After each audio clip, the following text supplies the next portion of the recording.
Hoje temos uma história de quando as últimas palavras de um condenado no corredor da morte, faladas literalmente segundos antes dele ser executado, foram usadas como um slogan por uma pequena empresa que hoje em dia é uma das mais poderosas do mundo. E eu tenho certeza que você mesmo possui algum produto dela e deve até já ter falado essa frase na vida. Também tem a história de que quando na corrida de Fórmula 1 mais glamurosa do mundo, em Mônaco, um roubo de um diamante avaliado em cerca de 2.700.000 reais aconteceu no meio da corrida, na frente de todo mundo e no maior estilo do filme 11 Homens e um Segredo. E para piorar, todos os atores do filme estavam lá durante o roubo também. Dá para acreditar? Para finalizar, temos a história de que quando 101 pessoas foram sorteadas e ganharam um ingresso para um jogo de futebol americano. Mas esse momento de felicidade se transformou no maior pesadelo da vida deles.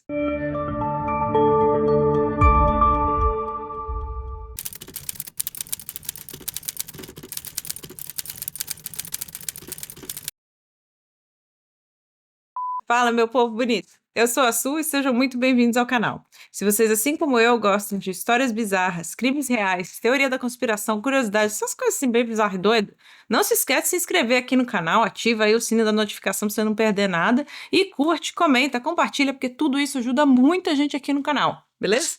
E bora pro vídeo!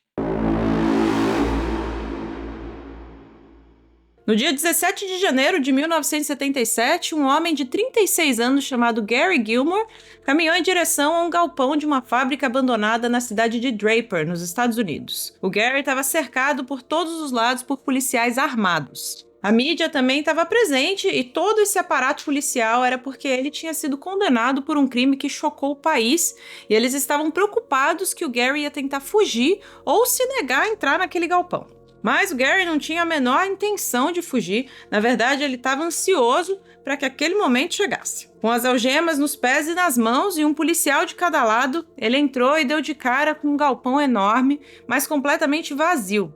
Não tinha qualquer vestígio que aquilo ali tinha sido uma grande fábrica de alimentos antes. A única coisa que ele viu era uma única cadeira encostada na parede ao fundo do galpão, com 2 refletores a iluminando. Aquela cadeira era para ele e seria a última vez que ele se sentaria. Então, sem que ninguém dissesse nada, sob os olhares de dezenas de policiais, fotógrafos e jornalistas, ele caminhou pelo galpão vazio até chegar na cadeira e ele se sentou. Assim que o Gary estava sentado, os guardas que haviam escoltado começaram a prender os seus punhos e tornozelos naquela cadeira.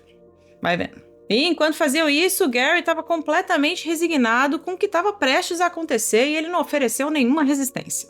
Ele apenas ficou sentado olhando assim para frente fixamente, sabe? Mas o que é que ele estava olhando com tanta intensidade? Era que bem em frente à cadeira tinha uma estrutura com um grande pano, como se fosse uma cortina. Nessa cortina haviam 5 buracos cortados em forma de quadrados e espaçados com a mesma distância de um para o outro. Embora o Gary não pudesse ver nada através daqueles buracos, ele sabia o que estava atrás deles. Ele sabia que em cada uma daquelas aberturas havia um policial armado com um rifle. Eles eram o pelotão de fuzilamento que o próprio Gary tinha escolhido para aquele momento. Mas quem era esse tal de Gary e por que ele estava naquela situação? Gary Gilmore nasceu em 1940 e desde a adolescência ele era conhecido pela polícia e já tinha sido preso várias vezes por pequenos delitos. Mas em julho de 1976 ele tinha acabado de sair da prisão após cumprir pena por mais um roubo quando ele atingiu um outro nível na bandidagem. Vai vendo.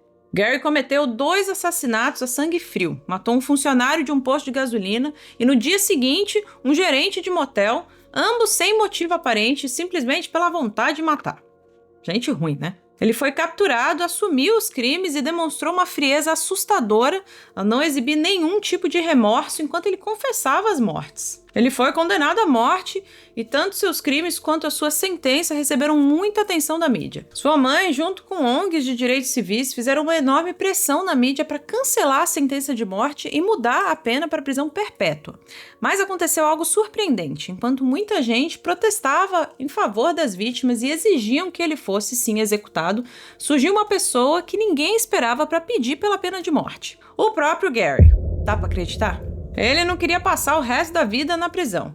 Essa era a única alternativa à pena de morte, prisão perpétua sem liberdade condicional. Então ele pediu para sua mãe parar de tentar mudar a sua pena e ele próprio pressionou para que essa execução acontecesse logo. Além disso, ele foi muito específico como ele queria morrer. Ele queria morrer por fuzilamento e isso lhe foi concedido. Assim, depois que os guardas terminaram de prender ele na cadeira, eles recuaram e o clima ficou pesado. Então, o capelão se aproximou e leu pro Gary seus últimos ritos. Depois disso, ele perguntou ao Gary quais eram as suas últimas palavras. O Gary olhou para o capelão e disse a frase que ficou famosa 10 anos depois. O capelão então se afastou e sinalizou ao pelotão de fuzilamento que o Gary estava pronto. Os rifles apareceram através das 5 aberturas na cortina e eles atiraram. Pouco tempo depois, o Gary estava sentadinho no colo do capeta. 10 anos após a execução do Gary, em 1987, um jovem executivo de uma agência de marketing chamado Dan Whedon estava em uma reunião com seus colegas na sede da sua empresa. O Dan era dono dessa agência de marketing e a sua empresa havia recentemente assinado contrato com um novo cliente. Vai ver. Era uma pequena empresa com muito potencial que queria investir em campanhas de marketing para expandir e eles estavam contando com o Dan e a sua equipe para ajudar eles nisso. Dan acreditava no potencial do seu cliente, mas sabia que precisava de uma campanha popular que viralizasse para colocar o nome da empresa na boca do povo. Então, essa reunião que o Dan estava tendo com seus colegas era justamente para tentar descobrir o que eles poderiam fazer, que tipo de campanha eles poderiam criar para essa empresa. Durante horas eles ficaram ali, sugerindo ideias, diferentes conceitos, né? Foram fazendo essa reunião assim. Mas embora muitas ideias tenham surgido, várias ideias bacanas, o Dan não estava satisfeito, ele não tinha achado aquela ideia com aquele tchan, sabe? Que ele estava procurando. Foi quando algo bizarro e sem explicação aconteceu. E ia mudar toda a história. Quando estava ali com os colegas, frustrado e sem saber o que fazer, ele disse que do nada ele começou a pensar na execução do Gary Gilmore há 10 anos antes. Isso tinha sido uma notícia em todo lugar e o Dan, assim como seus colegas, haviam acompanhado essa história, porque foi um grande acontecimento na época. Mas nem ele entendeu o porquê dele relembrar desse caso no meio da reunião, né? Vai entender. Foi quando ele estava revivendo mentalmente a execução do Gary que ele se lembrou de um detalhe muito específico e na hora ele pulou da cadeira dizendo: meu Deus, a gente pode usar isso para divulgar essa marca. E foi isso que ele fez. Ele usou esse fato para criar a campanha mais bem sucedida da história. A campanha foi tão bem sucedida que praticamente dobrou os negócios da empresa da noite pro dia. Essa campanha apresentava um slogan que se tornou o mais famoso do mundo na época e talvez o mais famoso até hoje. O slogan que o Dan criou como parte dessa campanha muito famosa foi baseado diretamente nas últimas palavras que o Gary Gilmore falou pouco antes de ser executado. Mas afinal, o que esse homem falou antes de morrer, né, Su? Desembucha aí logo. Ao ser perguntado pelo capelão quais eram as suas últimas palavras, ele respondeu: só faz. Mas como ele era americano, em inglês ele disse: just do it. E a empresa que contratou a agência de marketing do Dan era a Nike. E Just Do It era o slogan mais famoso da Nike até hoje.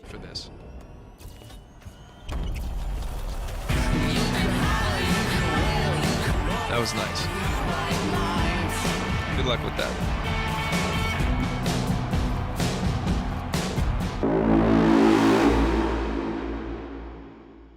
Fórmula 1 é um fenômeno mundial e o ambiente dessas corridas é conhecido por ser extremamente glamuroso e chique. Marcas famosas de supercarros como Ferrari, Aston Martin, Mercedes e outros gastam milhões de dólares todos os anos para criar as máquinas mais rápidas e impressionantes que o homem já construiu. Famosos e celebridades disputam os espaços nos paddocks. Bem que eu queria. Só tem gente bonita, todos os pilotos têm namoradas modelos, capa de revista.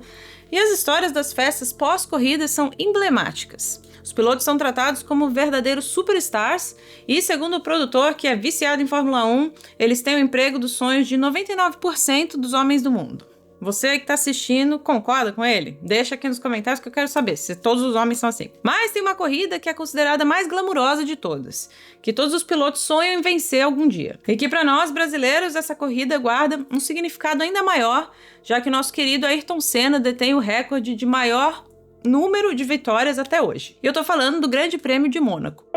Falta Antônio Ronque, se agarra e a bandeirada para Ayrton Senna. Ele vai conseguir a primeira vitória na temporada 92. Vem Ayrton, vem Mansell, Ayrton Senna vence. Vitória do Brasil em Mônaco. Viva Ayrton Senna. O motor da McLaren estoura depois do esforço.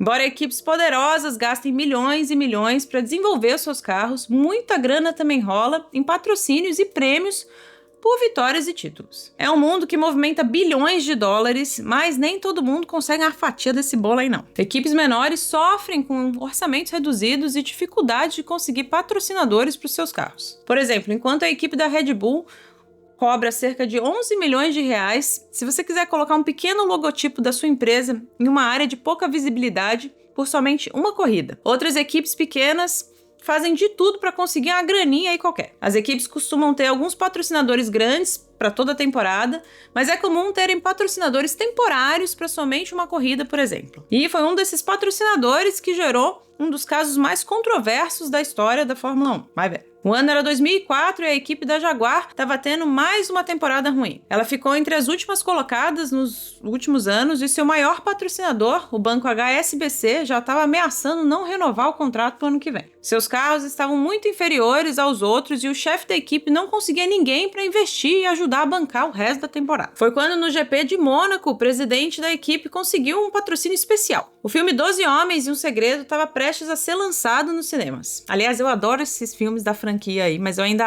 acho que o primeiro 11 Homens e um Segredo é o melhor. O que vocês acham? Já deixa aí nos comentários. Mas voltando. Eles conseguiram um patrocínio da Warner Movies e fizeram uma pintura especial no carro com o nome do filme estampado também nos macacões dos pilotos. Todo o elenco do filme também foi para Mônaco para participar das ações de marketing, tirar foto e tal, essas coisas assim, né? Mas a cereja do bolo e também a ideia mais maluca que alguém poderia ter, que como nesses filmes eles são um grupo de ladrões profissionais que invadem cofres para roubar diamantes valiosos, eles entraram em contato com o grupo Simon's Diamond Group, uma das maiores joalherias e comerciante internacional de diamantes do mundo. A ideia era pegar emprestado e colocar diamantes de verdade colados bem no bico dos carros. Mas olha que ideia, né? Os diamantes eram avaliados em cerca de 300 mil dólares, ou se corrigirmos para os valores atuais, dá mais ou menos cerca de 2 milhões e 700 mil reais. Só que pelas regras da Fórmula 1, nada pode ser adicionado ou retirado do carro no meio do final de semana. Então eles tiveram que pegar 5 diamantes no total e para colocar nos bicos de 2 carros e também nos 3 bicos reservas. Essa jogada de marketing foi um sucesso. A pequena Jaguar conseguiu atrair os holofotes da mídia durante o final de semana com a presença dos atores de Hollywood e também com essa ideia louca aí de ter 3 milhões de reais colocados no bico dos seus carros, correndo a 300 km por hora na pista.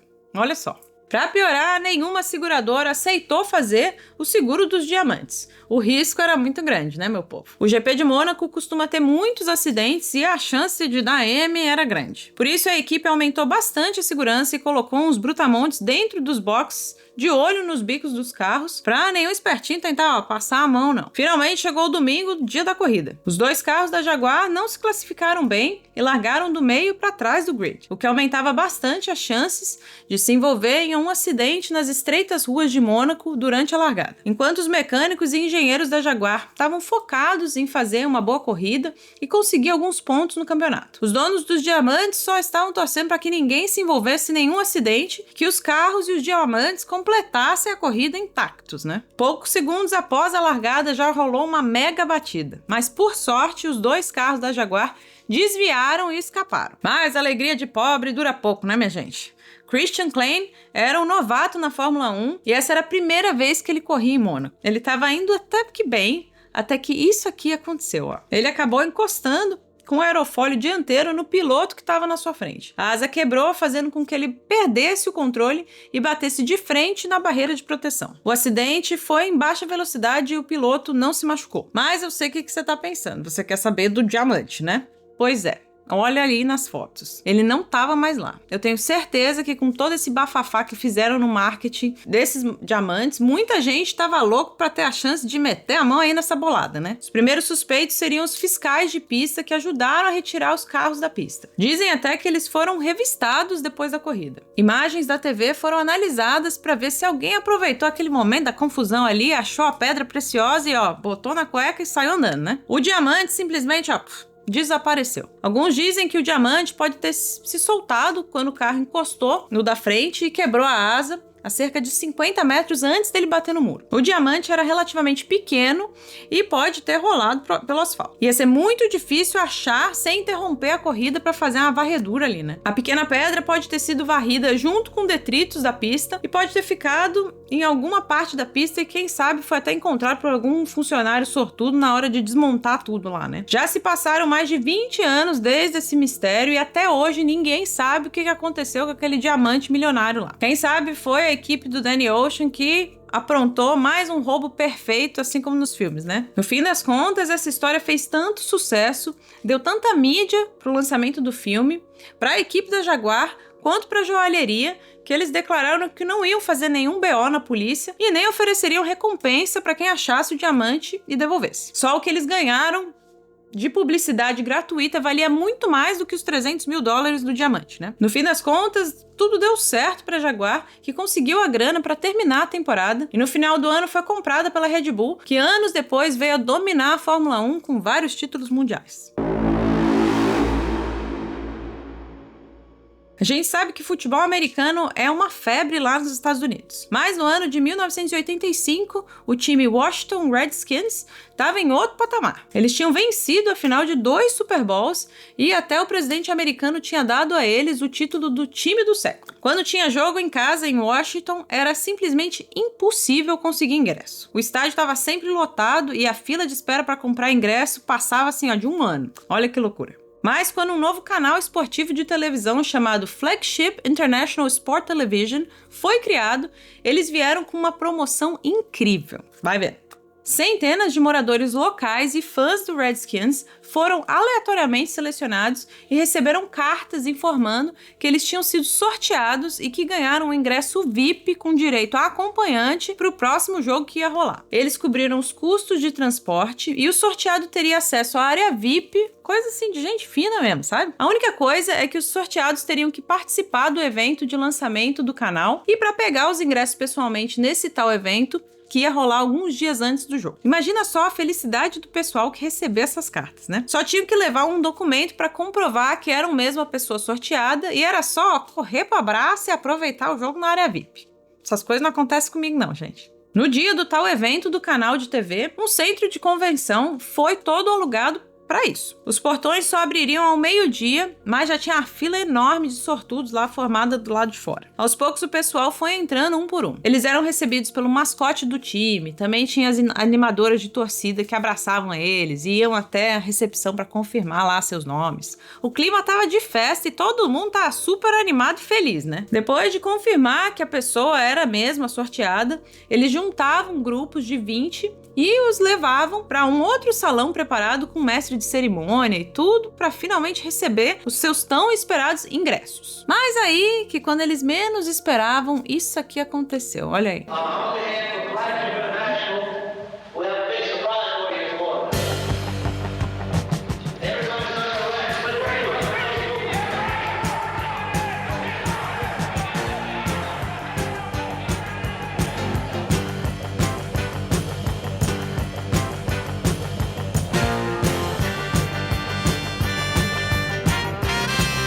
Mas, minha gente do céu, o que tá acontecendo aí? Por que tá todo mundo sendo preso? Calma que eu explico. Acontece que os ingressos eram falsos.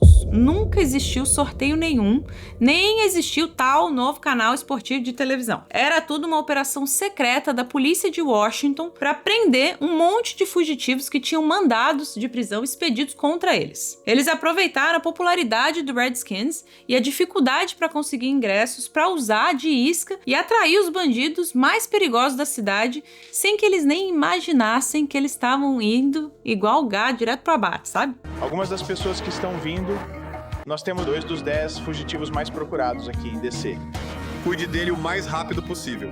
Lembre-se de uma coisa, somos policiais e hoje temos que sorrir. Não sorrimos para criminosos. Hoje temos que sorrir. Todo mundo que estava lá era, na verdade, policial. Os mascotes, os organizadores, o mestre de cerimônia, o faxineiro, a recepcionista. Todo mundo estava disfarçado para enganar os bandidos. Olha só. As animadoras de torcida também eram policiais e elas, ao abraçarem os sorteados, era de propósito que elas estavam fazendo isso. Na verdade, elas estavam tocando eles e revistando eles para ver se eles estavam armados. Tudo isso enquanto os caras estavam achando que eles estavam tirando a casquinha das cheerleaders, né? A operação foi um sucesso, eles conseguiram apreender alguns dos fugitivos mais perigosos sem nenhum tiro sequer ser disparado, já que os bandidos estavam indo super felizes e voluntariamente pros braços da lei sem eles nem perceberem. Para deixar tudo ainda mais incrível, os policiais deixaram vários easter eggs durante a preparação. Ou seja, deixaram algumas dicas que só dava para perceber depois de que tudo isso aconteceu. Por exemplo, o nome do tal canal de TV fake era Flagship International Sport Television e a sigla das iniciais era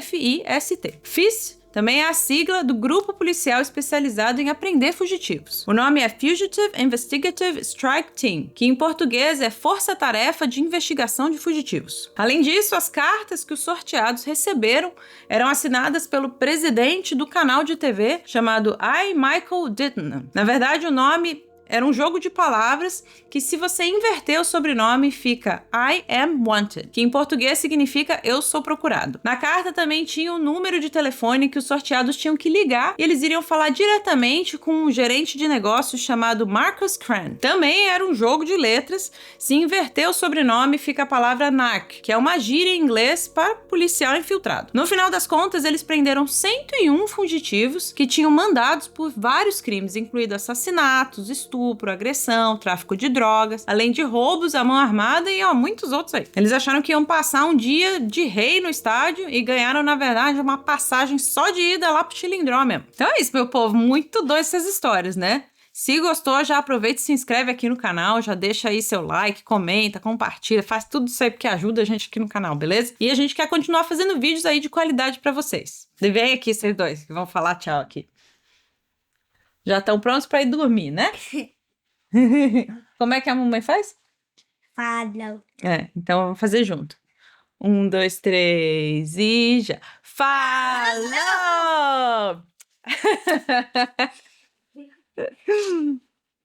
Tô falando legal,